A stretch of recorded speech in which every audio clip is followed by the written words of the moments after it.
વડોદરા કોર્પોરેશને માંજલપુરમાં બનાવેલો ફૂટપાથ ધારાસભ્યના હઠાગ્રહના કારણે તોડવો પડશે. ગૌરવપંથ રોડની સાઈડમાં બનાવેલો 10 ફૂટનો ફૂટપાથ નાનો કરવા ધારાસભ્ય યોગેશ પટેલે હઠ પકડી.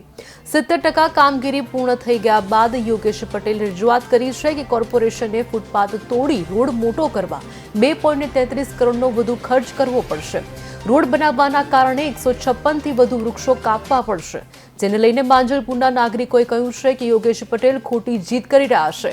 યોગેશ પટેલને પ્રજાના કામ કરવા જીતાડ્યા છે, ત્યારે કામ રોકીને નાગરિકોને હેરાન કરી રહ્યા છે.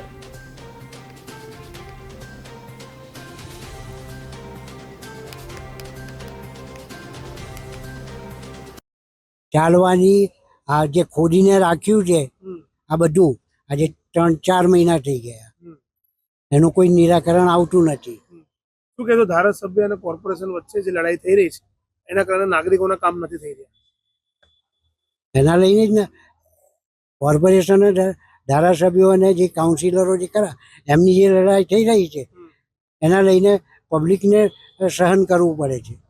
આ ધારાસભ્ય એવું કહે છે કે આ જે પેવર બ્લોક વાળો રસ્તો બનાવી રહ્યા છે એને નાનો કરો અને રોડ બનાવો. જો રોડ બનાવીએ તો 156 ઝાડ કાપવા પડે, તો શું કહેશો? લોકો તો છાંયડા માટે ઝાડ પર્યાવરણને નુકસાન થશે, પ્રદૂષણ વધારે થશે. તો ખર્ચો પણ વધી રહ્યો છે, 2.23 કરોડ. ખર્ચો પબ્લિકના માટે જ આવવાનો છે. એ જે ખર્ચ આવશે એ પબ્લિકના માટે જ આવવાનો છે. શું કરવું જોઈએ?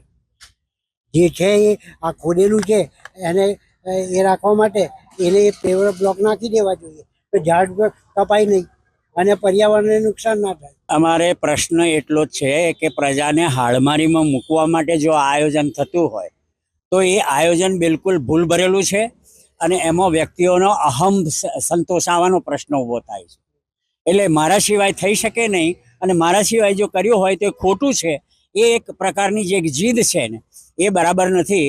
પ્રજા બહુ જ મુશ્કેલીમાં મુકાઈ છે, વ્યાપાર ધંધા ખોરવાયા છે, વૃક્ષોનો ખુરદો કાઢી નાખ્યો છે.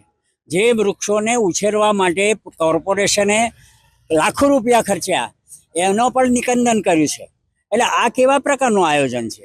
અમને પ્રજાજનો તરીકે હા, એટલે એ જ. અને ફરી પાછા જો રોપવાની વાત કરો છો, એટલે આ પ્રજાના પૈસાનો ધુમાડો નથી તો શું છે બીજું? શું કહેશો તમારા ધારાસભ્યને? શું કહેશો તમે? અમારે ધારાસભ્ય હાજર રહેવું જોઈએ. જ્યારે સંકલન સમિતિની બેઠક મળી હોય, પ્લાનિંગ થતું હોય, ત્યારે ધારાસભ્ય હાજર રહેવું જોઈએ અને એમનો અવાજ અને એમનો આઈડિયા રજૂ કરવું જોઈએ કે જેથી આ વસ્તુ ના બનત. આમાં કોઈ નુકસાન થવાની વાત તો નથી. પહેલામાં પહેલી કે કોઈ પણ અર્બન એરિયાની અંદર કોઈ પણ ડેવલપમેન્ટના કામો થાય તો એ લોકલ રિપ્રેઝેન્ટેટિવના વ્યવસ્થાને અનુરૂપ કરવા એવી વ્યવસ્થા છે. એટલે તો આ લોકલ સેલ્ફ ગવર્મેન્ટ છે. કેટલીક રજૂઆતો ધારાસભ્યશ્રી તરફથી આવેલી છે. સંકલન સમિતિમાં પણ વારંવાર રજૂઆત કરેલી છે કે જ્યારે પણ ફૂટપાથ બનાવવાના હોય તો દબાણ ના થાય એ દ્રષ્ટિએ રોડ બનાવવો જોઈએ. અને એ બાબતે માંજલપુર વિસ્તારની અંદર એક જે રોડ બનાવવાની કામગીરી ચાલતી હતી તે કામગીરીમાં ફેરફાર કરવાનું સૂચન થયું છે અને એના માટે અમે સ્થાયી સમિતિ કરી છે. અને એ દરખાસ્ત મુજબ જે કોઈક વધારાનું કામ કરવાનું થશે